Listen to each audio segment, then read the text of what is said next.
Hey guys, welcome back to kentcarmedia, and this is 5 things I hate about my Civic.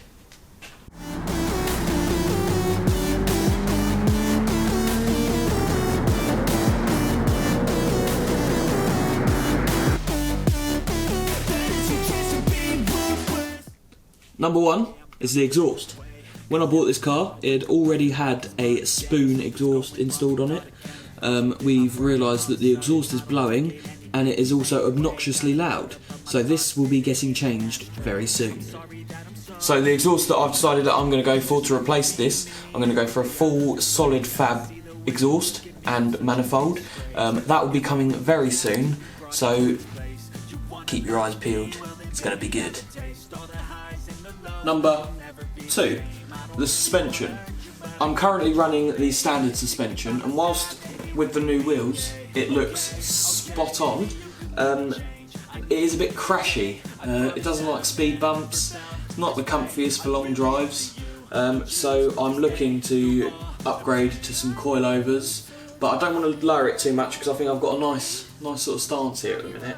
So I'm going to be looking at the yellow speed coilovers because that's what everyone recommends, and try and keep the ride height about the same, and just dial in the camber settings a little bit, make it look and handle really well. Number 3, this car is incredibly slow when it's not in VTEC. When it's on VTEC, cool, you're like, "Roar!"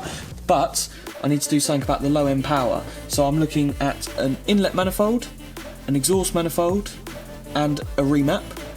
And if that doesn't make it much faster, we'll be looking at the forced induction route, either a supercharger or a turbocharger. So that's to come. Number 4, oil consumption. They say that the K20 engine uses roughly about a litre every 1,000 miles. I've done roughly 2,000 miles and haven't topped it up yet, but it's getting quite low, so we're going to do that now.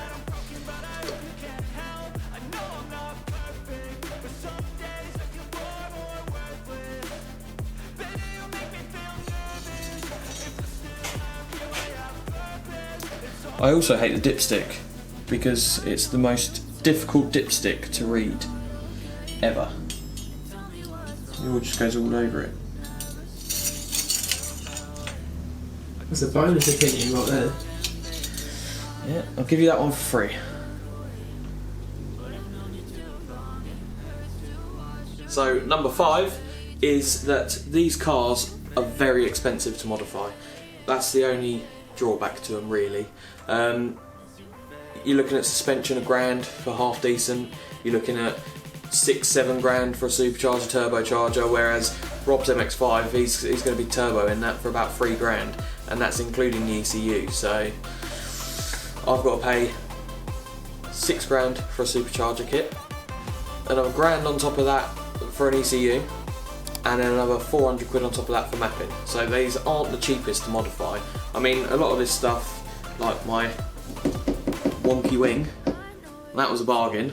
The wheels, they're Evo NK9s. They cost me 400 quid plus tyres, which wasn't too bad. So if you can find things used, you do get some good deals.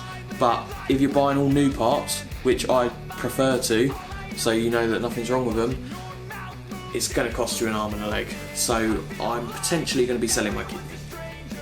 To sum up, we've got exhaust, suspension, oil consumption, slow outside of VTEC, and expensive mods.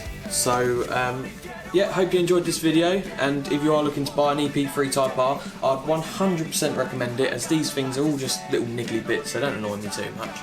We're going to be doing a 5 things I love about the Civic, so if you are interested in buying one, make sure you check out that one too, and make sure you like and subscribe please, because we are desperate to do this giveaway, okay? And we will be giving away a very nice bundle of stuff very soon. So like, subscribe, and comment, and peace out, and I love you.